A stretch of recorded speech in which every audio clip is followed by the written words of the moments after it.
Elisha. Thank you. My name is Elisha. I think this is my first meetup after COVID happened, so I'm really excited to see everyone here. I moved to Austin actually 3 months ago from Seattle. We did the whole road trip from Seattle. I think it took us 4 days, and I'm really excited to be here and meet all the new people and network with everyone living in Austin area. And I think I heard some people actually drove up from San Antonio. Anybody else actually ended up driving from somewhere else? No? Everyone's based in Austin? Cool. Let me get started. My talk is actually about democratizing AI. I'm curious if you guys have already used ChatGPT? Yes, almost everyone. Cool. Have any of you paid for Pro plan? It's $20 per month. No? Nobody paid? Nobody did enough to pay for it? Okay. How many people use Bing AI, the chat? Anybody? You? Okay, cool. Have you guys seen the Bing AI yet? Okay, I'll show some of that too if you haven't seen it. And I want to ask, how many of you use AI, ChatGPT, for example, day to day? Cool. I use it. I actually use it to help me create some of the presentation slides today. It's a really good way to brainstorm your ideas, and you can add your personal touch to finish it off. It really saves a lot of time. So I really like it. So I want to do introduction of myself, but I decided to ask Bing to introduce me for myself on Bing. Okay, so I'm gonna try it. Let's see. So this is a Bing chat AI, and some of you may not yet have access to this. You can go to bing.com and go to the chat tab and start asking Bing to answer a question. So I already pre-typed my prompt. It might be a little bit hard to see on the bottom of the screen, but it says, I'm Elisha Terada. I want an introduction of myself to the attendees of Emerging Tech Group in Austin, Texas. Include a call to action to talk to me about the problems that attendees are interested in solving after the meetup. So let's see how this works out. Bing is thinking. Okay, hi Elisha, here's a possible introduction of yourself.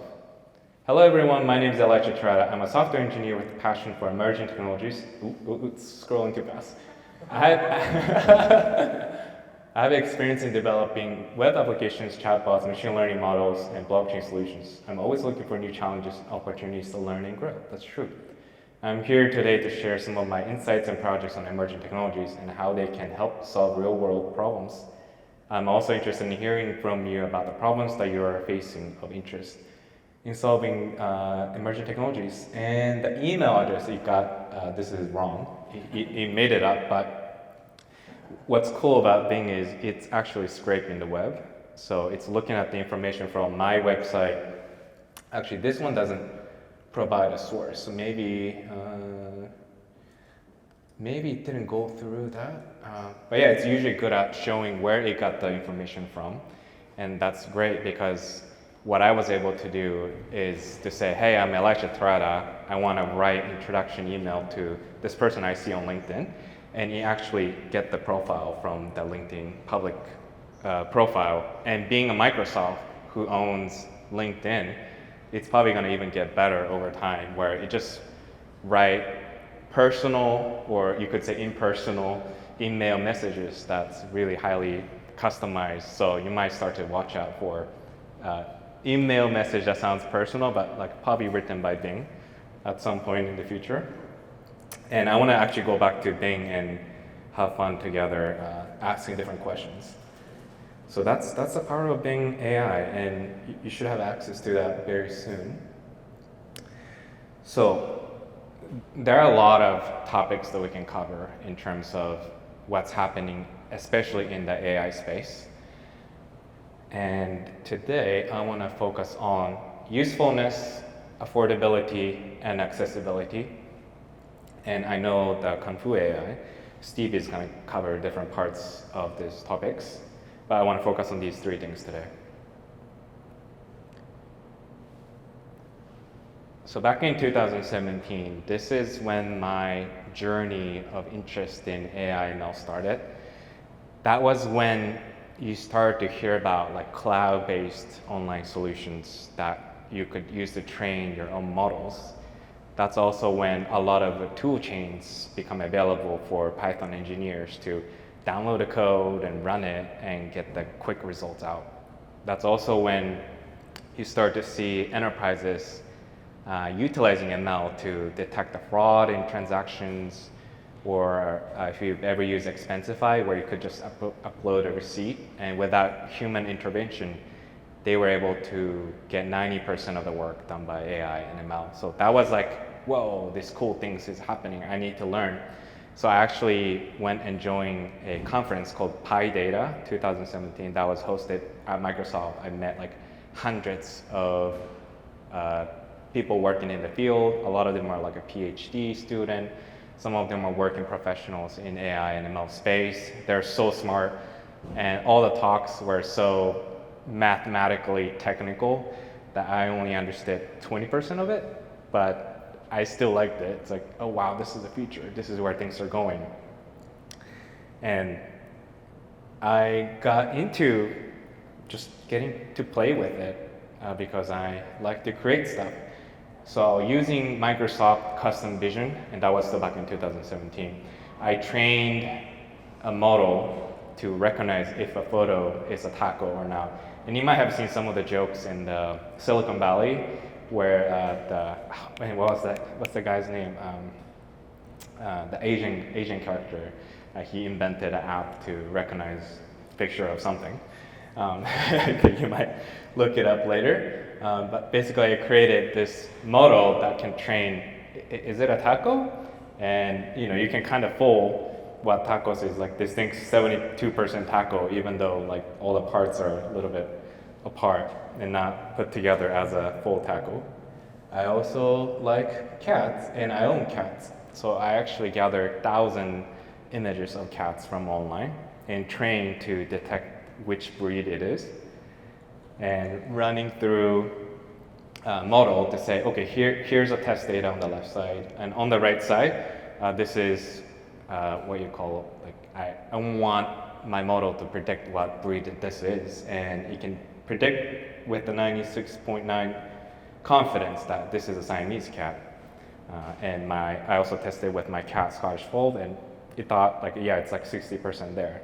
So that was really fun. Like I was like, oh my God, like I don't have to like be coding this. Like I could just use online solutions to get to these experiments, prototyping. It was really fun. So I leveled up over time. I created iOS mobile applications where after training to recognize sticky notes, I was able to load the machine learning model to the iOS. And this is also when iOS added support to run machine learning on the device. So you actually don't have to send the information to online. It can all be done privately on the phone. And it actually performed better than the official posted applications, which were relying on detecting like a square images.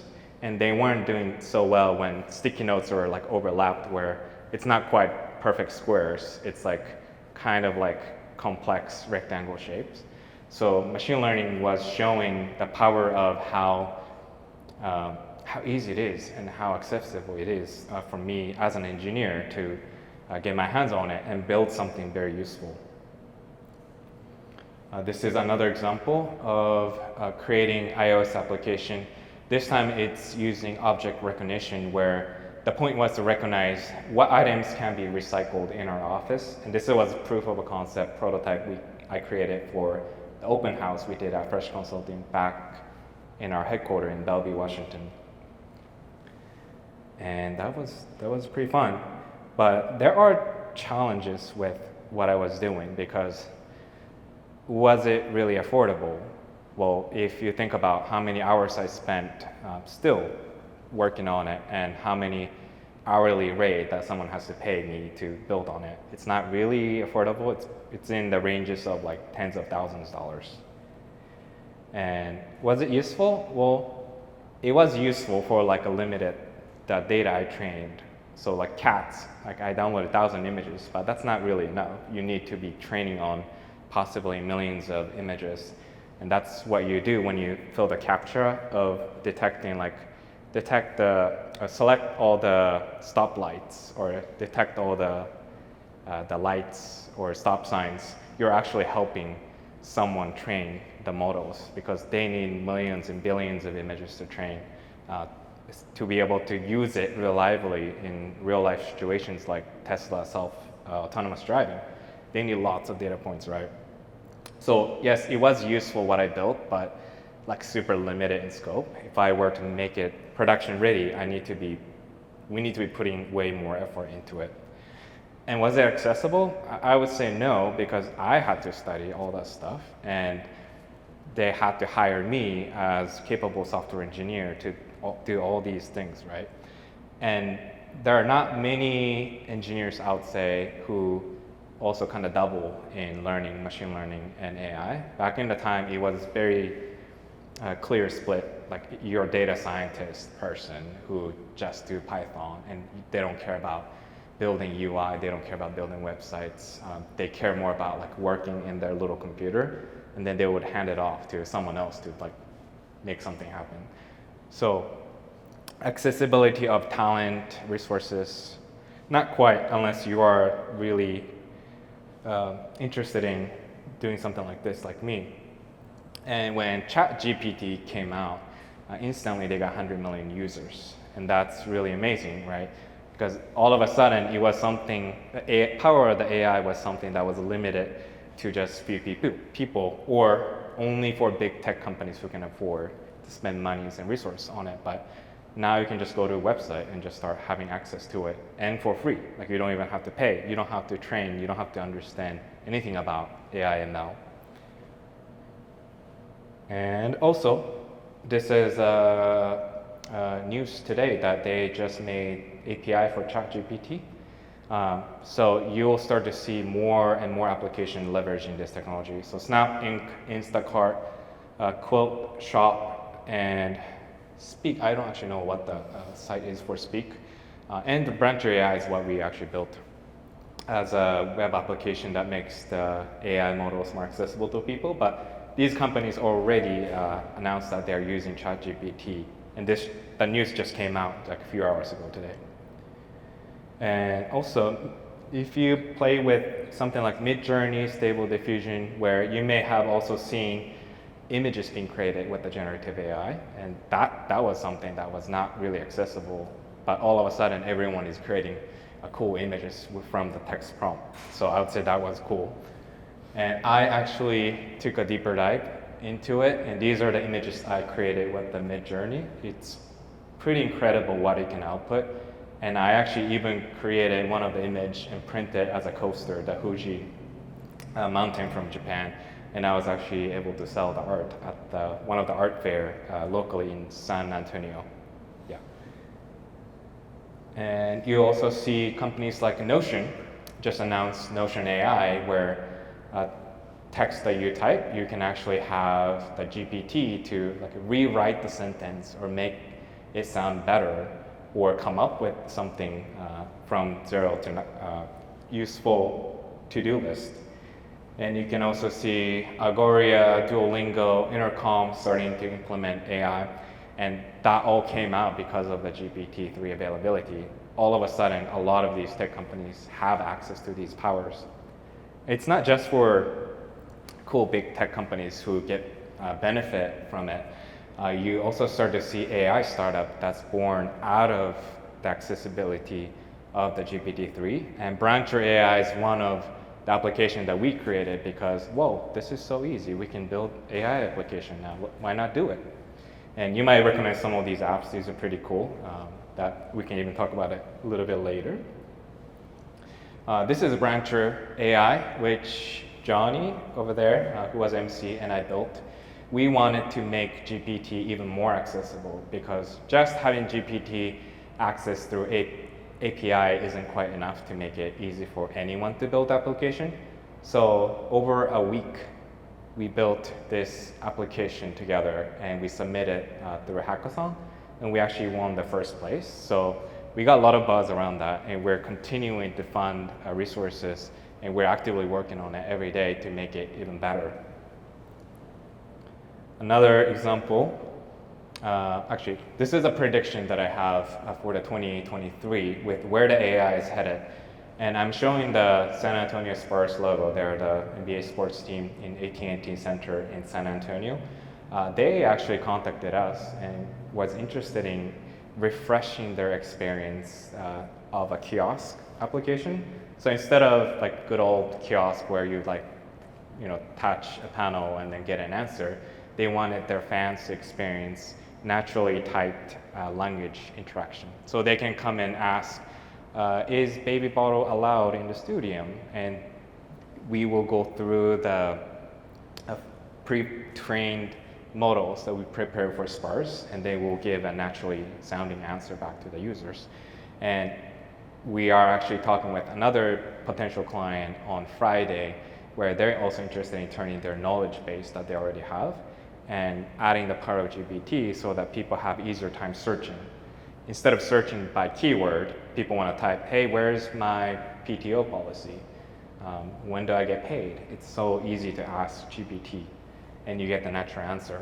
So my prediction is that all these power become available to you with the GPT, ChatGPT, Bing, but they're still not going to go through your company knowledge base to answer very specific problems. So my prediction is more and more AI is going to be custom, and they will solve more niche problems. And they will be more live with the real-time information. That was a problem with ChatGPT. Like if you ask something that happened today, it couldn't answer, but we are moving towards live updated data that can answer a real-time query.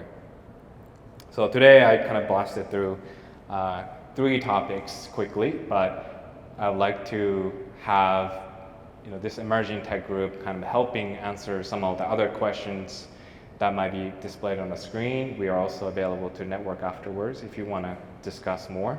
We might even set up some Discord group or something if people hang out in those spaces so we can have continuous conversation.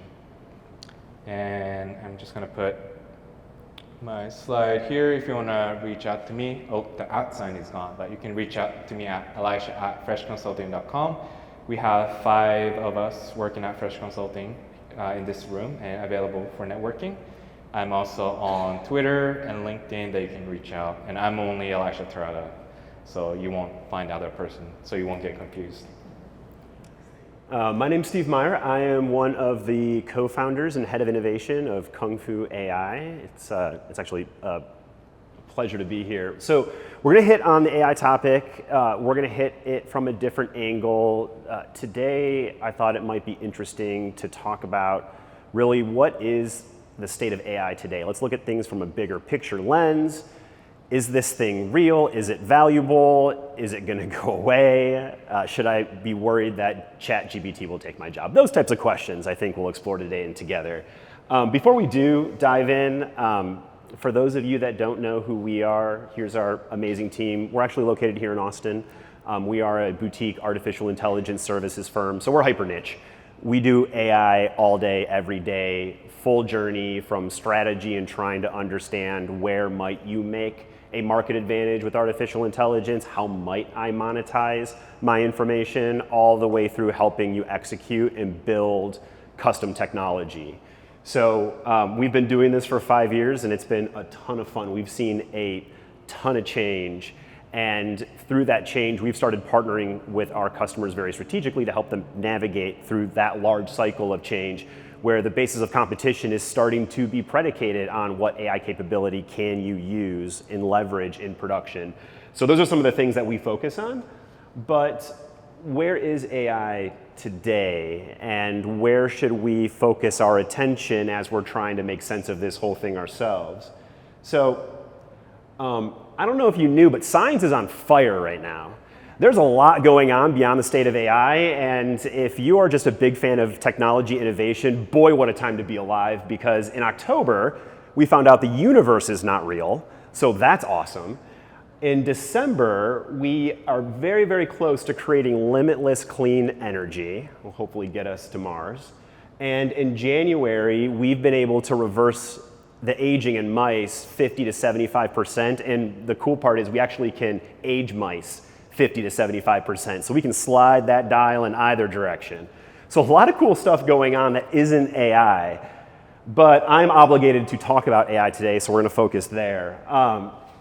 In November, around all of this scientific noise, we had the release of ChatGPT-3, which has really put AI in the zeitgeist for really the first time. And when I say zeitgeist, I mean like profoundly wide and deep and quite literally everywhere. We can't get around it. Grandma now plays with AI, right? And that same time, we saw our first AI CEO hired, where there's a Chinese company where they've generated an AI CEO. That thing runs this metaverse company in China. They basically use it like a prescriptive analytics engine or an oracle, so to speak. You know, what should we do in this sales scenario type of thing? And then they have a generative lens on top of it and it speaks like a human and gives them advice, and that's now their overlord. So that's pretty cool. But it's just crazy the rapid pace of change we've seen, where in 2017 when we got started, it was, hey, help us predict this sales thing. And now we're creating our rivals, our doppelgangers, who are going to be automating a lot of the things that we do and take for granted.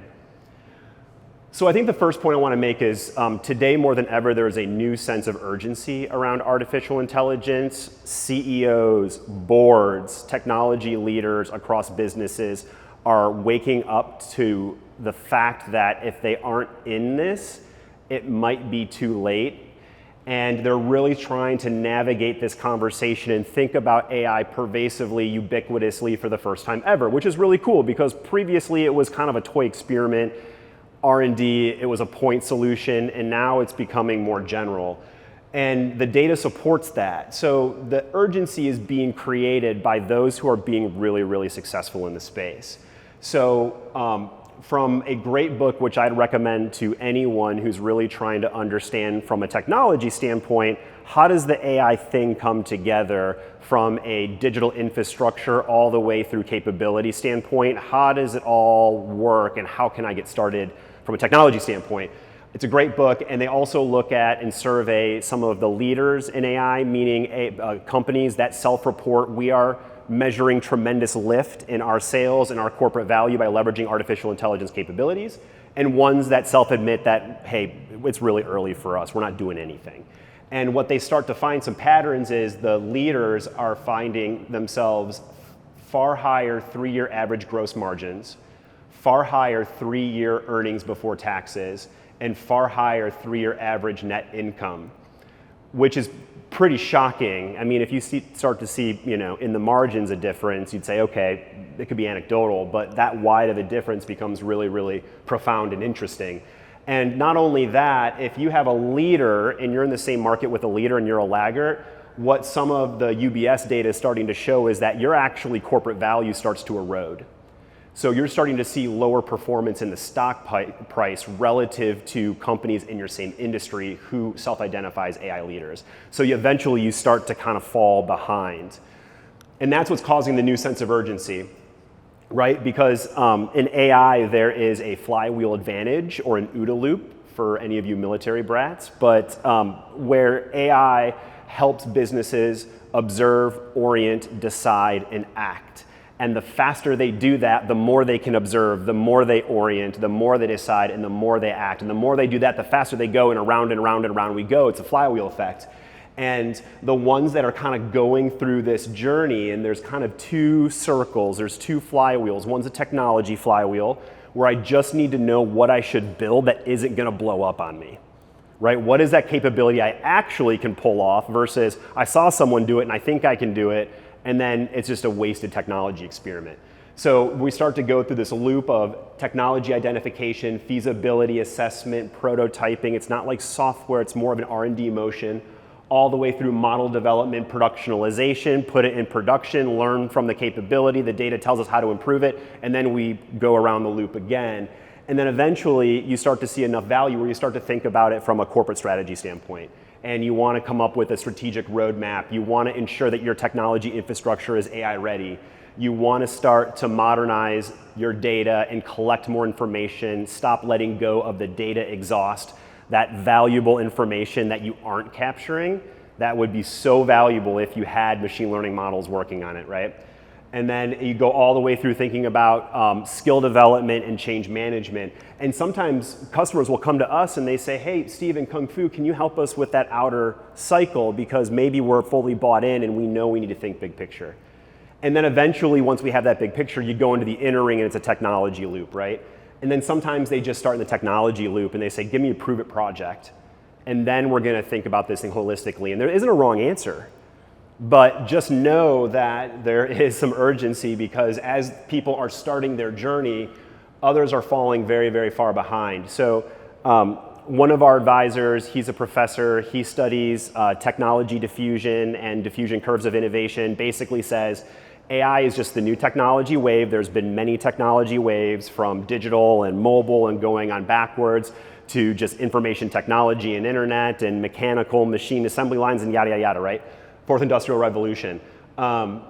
Basically, it always has a cyclical nature of the early adopters and then the laggards and the amount of market share they can command by when they jump in, because there is a saturation point where eventually, if you're on this side right here, you never want to be on that part of the curve of the late majority, you start to see diminishing returns on market share that you can command, and eventually you can't do anything. So by his estimation, there's a 14-year gap between technology emergence and market saturation, meaning you're not in it, you're likely too late. And that clock started in about 2012 with the ImageNet competition. That's when deep learning and AI really started becoming practical for the first time ever. So do the math. We're really, really, really close. So now's a really good time to start thinking about that strategy and get your flywheel moving, because the people who are ahead of you are creating an unfair advantage. And if you don't believe me, ChatGPT just scared the hell out of Google. So I don't know if you read this, they issued a code red when it was released. OpenAI sends this thing out there. They were blindsided, and they basically moved all of their internal resources to working on their competitor. And Sundar redirected not only AI engineers, but software engineers to really fix this problem. And now people are talking that ChatGPT might make the search engine obsolete. I mean, that's the money tree. You can't threaten the crown jewel, the money tree. So they're freaking out. And what's really profound is Google releases Bard. So if anyone's played with Bard yet, that's their competitor. It's a rival product. It was announced really fast. It's getting a lot of scrutiny right now. And that whole debacle of getting caught blindsided and putting out inferior technology too soon, they were working on it. They just didn't think it'd be ready so soon. That it wiped out $100 billion off parent company Alphabet's value. Profound, right? Your competitor releases an AI thing, catches you blindsided, you try to do something similar, it's not very good, you're late, and a chunk of your value of your company has been erased. I mean, that's what's at stake here. But there is this other side where, though AI is, for some, showing profound value, there's been this thing called AI winter, and we've seen it many, many times, and there's a possibility we may see it again. So what is that? So AI is not new. As my bio states, I am a former teacher. It does not state I'm a former history teacher. I will not bore you with the full history of AI, but just know it's been around for a minute, starting in 1950 to be exact. And we've gone through different iterations of what machine intelligence means, and we've hit some winters along the way, meaning there's been some disillusion around the technology. It doesn't become viable. It's too expensive. It overpromises its capabilities. Something just kills the research. People go, we're stuck. So they walk away from it. And then something happens. Someone in a lab says, you know what? By darn, I'm going to make this thing happen. And there's this breakthrough, and it gets everybody excited again. So we're kind of in this like post-2012 excitement period again, and it's just been increasing, increasing, increasing. And now we're starting to see some threats, right? Where starting in 2020, when AI becomes real, we start asking some hard questions, right? What does it mean for privacy? What does it mean for legality? How do we trust the output? Will it take my job? Dang, this is expensive. Does anyone understand the carbon footprint of the ChatGPT model? It's mind-blowing. It's just pumping CO2 into the atmosphere. So there's a lot of things going on, right? A lot of this stuff could stymie the success of AI, but then, oh, by the way, we had this GAN large language model moment that's getting everybody really exciting. It's making it tangible for the first time ever. So which is it, right? Just very quickly, so generative AI, it's a very exciting space. It's something that we asked about quite a bit, but it's new. It's leading, bleeding edge, and we're all kind of pioneers together trying to figure out what the heck to do with it. And generative AI, just so we're all on the same page, it's a type of deep learning for GAN. So GAN is a type of deep learning where there's basically two AIs. There's a generator who's trained on realistic things, images, video, songs, sounds, text, etc. And then there's a discriminator who's basically an AI that's supposed to detect fakes. And they kind of battle one another, where the generator keeps generating what it thinks is a representation, and the discriminator keeps saying fake, fake, fake, fake, fake. Now that mechanism is fed back into the generator, and they go, okay, I'll try again. And it's like infinite monkey theorem until you get exactly what you're looking for, right? So it's getting quite good. And it's something that is doing everything from generating the art to generating college entrance exams, et cetera. But then there's also large language models that can generate text that are very conversant. They seem intelligent. And sometimes those two things can be used together. I'm starting to see people use ChatGPT to design their business analysis. Like, hey, create a graph for me. And it can create some sort of visualization. So you start to see these two things used interchangeably. And again, it's making it useful and accessible for the very first time. For example, we have generative art winning competitions, art competitions, really questioning what is art, who is allowed to be an artist and produce art. I kind of gave this one away, but recently, actually the last like 4 weeks, ChatGPT was used to pass a college entrance exam. And no, I'm sorry, that was a capstone. They graduated on that bad boy. And now we're seeing generative influencers. So ChatGPT, there are companies that are focused on creating fake people that can be sold to brands as an influencer because it's far cheaper than actually creating or like paying an influencer to do the same thing, right? And that's being used. So there's a whole lot of stuff being generated right now. I don't know if you caught this. I highly, highly recommend it. I'm not going to play it for you because of time, but I don't know if this has happened 2 years ago. AI basically created an Amy Winehouse song, and it's freaky good. It's almost like I have that on my mixtape, good. And definitely check it out because it was basically trained on the lost tapes of the 27. These are the people, these are the artists that died at 27, too young, brilliant artists. Put all their information, their sounds, their lyrics into a model and then generate something new out of that. So really, really cool. Definitely check that out on YouTube.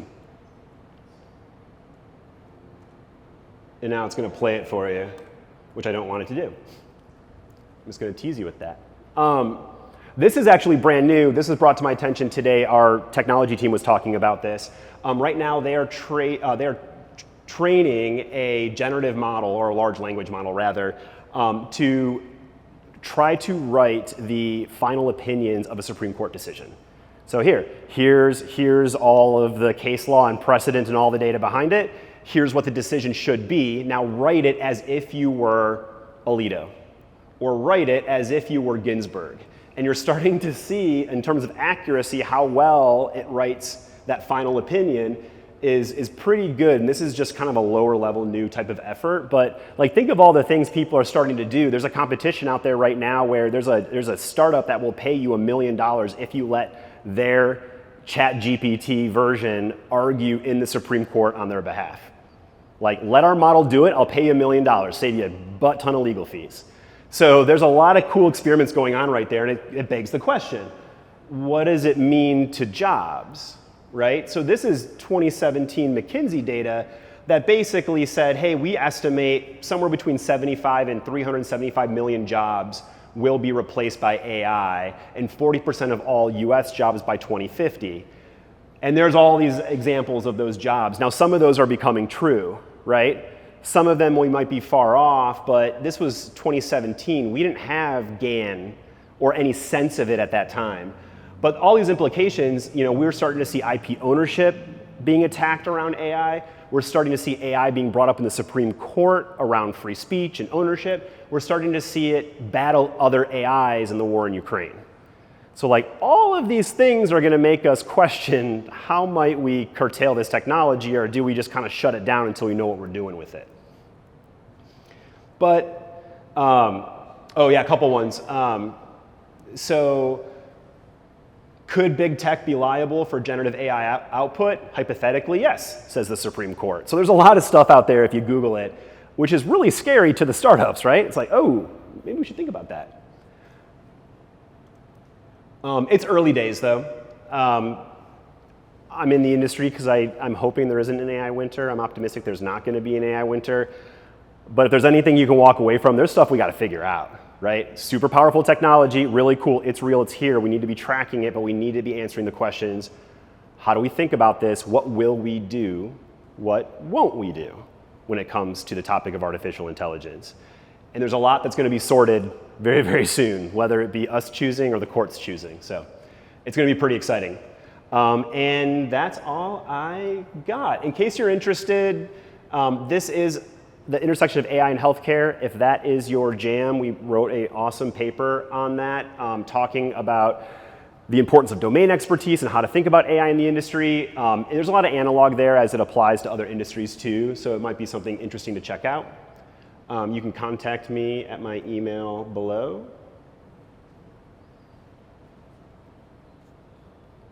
But the clock says I'm done, so thank you.